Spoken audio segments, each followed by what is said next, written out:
Assalamualaikum, welcome to my YouTube channel. So I'm here with another vlog. हम पहुंच चुके हैं इस्लामाबाद और आज हम जा रहे हैं लोक विरसा। आपको थंबनेल से भी आइडिया हो गया होगा कि विजिटिंग टू लोक विरसा, ठीक है, इस्लामाबाद का, बल्कि आप कह लें कि पाकिस्तान का बहुत ज़बरदस्त वाला जो अरेंज्ड म्यूज़ियम है वो लोक विरसा का म्यूज़ियम ही है। वैसे यहाँ पे टेक्सला में, हमारे पास ही टेक्सला में भी बहुत अच्छा, बहुत बड़ा म्यूज़ियम है, लेकिन ऑर्गेनाइज्ड और आप कह लें कि क्लीनेस के हिसाब से सबसे बेस्ट म्यूज़ियम जो है, और अच्छे के लिहाज से भी जो है, वो घूमने फिरने के लिहाज से भी, वो है जी इस्लामाबाद का लोक विरसा म्यूज़ियम।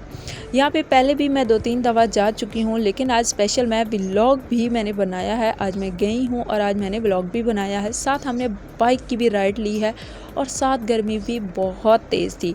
वैसे हमें बहुत मज़ा आया क्योंकि इस्लामाबाद की एक वाइब सी कुछ और है, और साथ जो है वो गर्मी थी लेकिन हवा चल रही थी, और वैसे ही बाइक पे बहुत मज़ा आता है। मतलब आपको हवा पड़ रही होती है हर तरफ से, तो इतना फ़ील नहीं होता कि बहुत ज़्यादा गर्मी है। हम तकरीबन, हम लोग बिल्कुल मिड में हैं इस्लामाबाद के। यहाँ पे सेक्टर है जी मेरे पास अभी G9 का। मेरा फ़र्स्ट जो हम लोगों ने स्टे किया है वो G9 ही था। तो सामने अगर I-10 था तो I-10 के साथ ही मेरी यूनिवर्सिटी थी, इंटरनेशनल इस्लामिक यूनिवर्सिटी इस्लामाबाद। तो वो हम लोग क्रॉस कर चुके हैं। इसकी मेन जो मुझे अच्छी बातें लगती हैं वो ये है कि इसका, मुझे इस्लामाबाद में सबसे अच्छा क्या लगता है, रोड्स लगते हैं, और दूसरा यहाँ पे बस स्टेशन कौन से, मेट्रो स्टेशंस। लें जी, हमारा आ गया जी फर्स्ट स्टॉप। यहाँ हम लोगों ने हल्का सा जो यहाँ पे आराम फरमाया था, आप कह लें पानी पिया था, और थोड़ा हल्का फुल्का हम लोगों ने रेस्ट किया था। वो है जी G9 सेक्टर है, और यहाँ से हमें तकरीबन 2 से 3 किलोमीटर और आगे जाना है, और देन आ जाएगा लोक विरसा। तो लोक विरसा का मैं आपको रास्ता भी गाइड कर देती हूँ, इतना मुश्किल नहीं है वैसे। और जब भी आप इस्लामाबाद आएँ तो मोस्टली ऐसा होता है कि हम लोग इधर से उधर हो जाते हैं, बहुत ज़्यादा चांस होते हैं। तो आप कोशिश करें कि गूगल मैप लाजमी जो है वो ओपन करें, वरना इस्लामाबाद की सड़कें आप कह लें कि इस तरह है कि हर तरफ से कोई ना कोई 2 रास्ते ही जा रहे होते हैं, कोई इधर और कोई इधर। सेकंड हमारा जो स्टॉप था वो था इन छल्ली भूनने वाले बाबा जी के पास। और मैं सोच रही थी कितनी गर्मी में, शदीद गर्मी में, ये छलियाँ जो हैं वो भून के दे रहे हैं सबको। तो हमारा सेकंड स्टॉप यहाँ था। अब हम तकरीबन पहुँच गए हैं लोक विरसा म्यूज़ियम। बहुत अच्छी वाइब थी। आपको मैं आगे नेक्स्ट भी दिखा देती हूँ। मैं इस पर सवार हुई हूँ किसी बुग्गी पे, वो भी आपको दिखाती हूँ। इसका जो मेन एंटर वाला गेट है वो इन्होंने बंद किया हुआ है। अब यहाँ पे सेकंड एंटर है इसका, वहाँ से हम लोग एंटर हुए हैं। वैसे आपको याद रखने की बात बता देती हूँ कि मंडे को इनके टिकट्स ऑफ होते हैं, बट फिर भी मैंने जितना विज़िट करवाया मैं आपको लाजमी बता दूँगी, और अंदर का व्लॉग फिर कभी, ठीक। तो यहाँ पे सबसे पहले आप एंटर होंगे तो एक शॉप्स हैं, बल्कि एक शॉप नहीं है, बहुत सारी शॉप है। यहाँ पे पूरा एक बाज़ार है, ठीक है, एक मार्केट का, काफ़ी ज़्यादा वास्ट एरिया है मार्केट का। आप काफ़ी ज़्यादा शॉपिंग कर सकते हैं, बहुत ज़्यादा मज़ा आता है। इसके बाद ऊपर चले जाएं तो कुछ शॉप्स आ जाती हैं। शॉप क्या, खाने पीने का एरिया है, रेस्ट का एरिया है, कैफ़े है, सिटिंग एरिया है, और सब। फिर आगे जाएंगे तो एक एक जगह पे आप लोगों ने 50-50 जो है वो तस्वीरें लाजमी बनानी है, ठीक। तो यहाँ पे सबसे पहले हमें ये नज़र आ गई थी, पता नहीं इसको क्या बोलते हैं, आई थिंक बुग्गी टाइप था कुछ, जिसके आगे घोड़ा लगा होता था पुराने ज़माने में। तो घोड़ा तो इसके आगे नहीं था, बट ये बुग्गी थी, और इसके अंदर एंटर होने का रास्ता भी था। साथ ही एक कुआं था, जैसे एक गाँव की वाइब आ रही थी, और बाबा जी भी बैठे हुए थे। अंदर एंटर होना मना था, वरना बाबा जी के साथ ही मेरी तस्वीर लाजमी होनी थी या वीडियो, बट उन्होंने लिखा हुआ था कि अंदर जाना मना है, लेकिन बुग्गी पे नहीं लिखा हुआ था कि अंदर जाना मना है। सो मैंने कहा बुग्गी में सवार हुआ जाए। तो यहाँ पे कैमरा मैन है मेरी सिस्टर, तो हम सवार हो गए हैं बुग्गी में।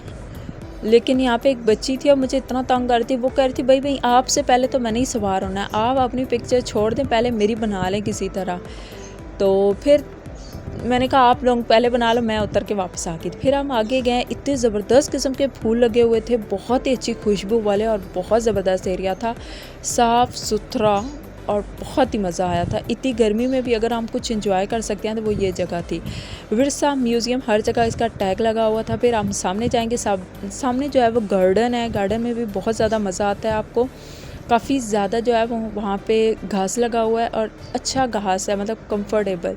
तो सबसे पहले आ जाते हैं इन दो, क्या कहते हैं इनको, मैं भूल ही गई हूँ, वो जो जिनके पीछे जो है वो हल चलाते थे गांव में, बैल। ये दो हैं जी बड़े बड़े बैल, उसके साथ एक एहसान बैठे थे बेचारे। फिर सामने आ जाते हैं तो घोड़ा है, घोड़ा गाड़ी है, साथ इसका बंदा जो था वो सो रहा था, यानी वो स्टैचू जो है बेचारा आराम फरमा रहा है, थक गया है काफ़ी ज़्यादा। तो इसके बाद हम सामने चले जाते हैं, ट्रक वाला है और ट्रक वाली मैं हो तू। मैंने यहाँ पे इतनी ज़्यादा पिक्चर्स क्लिक किया ना कि अगर वो मेरी देख लें तो वो कहेंगे हाँ जी ट्रक ही इसका अपना है। तो इसके बाद आ जाते हैं सामने चीज़ शिप बोट थी। तो इस बोट पे मैं बाद में आपको दिखाती हूँ इसके अंदर क्या था। तो फिर हम आगे चले जाते हैं, मुझे दो क्यूट से, बहुत ही ज़्यादा क्यूट से जो है ना वो नज़र आए थे, ऊँट। वैसे अगर ये असल में होते तो मैंने दूर से देखने थे, लेकिन फ़िलहाल ये जो थी प्लास्टिक के थे। तो मैं इनके पास चली गई, बहुत ही करीब चली गई, बल्कि मैं ऊपर ही बैठ गई थी। तो यहाँ पे मैंने इनको आके सलाम दुआ किया। आप देख सकते हैं मैं इनको सलाम दुआ कर रही हूँ, वरना अगर ये सच्ची में होते तो अभी मैंने कुछ 50 किलोमीटर दूर खड़े होना था। फिर मैं इसको चेक कर थी किस चीज़ के बने हैं, कौन सी मिट्टी के बने हैं, फिर मुझे पता चला था ये प्लास्टिक के बने हुए हैं। और यहाँ से मैं आपको टोटल गार्डन का एरिया दिखा देती हूँ। ये रहा विरसा म्यूज़ियम का सामने वाला गार्डन। अब चलती हूँ मैं इस बोट की तरफ कि इसके अंदर क्या था, और इसका अंदर का व्लॉग मैं आपको नेक्स्ट व्लॉग्स में दे दूँगी।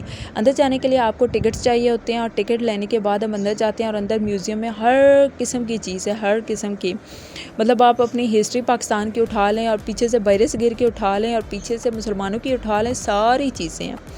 और बोट के अंदर पड़ी हुई थी लाशें, मेरा मतलब स्टैचूज़। किसी की बाजू नहीं थी, किसी का सर नहीं था, किसी का पाँव नहीं था, सारे बेचारों को इधर लिटाया हुआ था। और एक जो था वो बगला भी बैठा हुआ था, अपनी चोंच नीचे करके सो रहा था क्योंकि गर्मी बहुत ज़्यादा थी।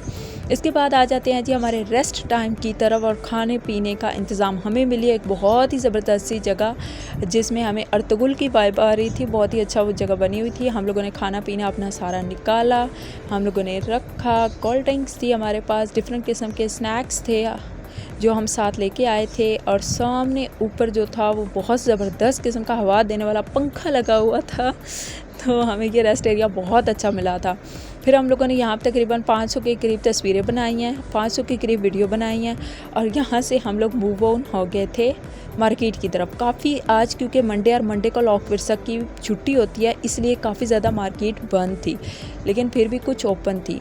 फिर आ जाते हैं ये गोलगप्पा स्ट्रीट पे, ये आगे सारी फूड स्ट्रीट है, इसमें सब कुछ होता है। फिर हम बाहर निकल आए, अगेन से ये है जी parking area. Thanks for watching, अल्लाह हाफिज़।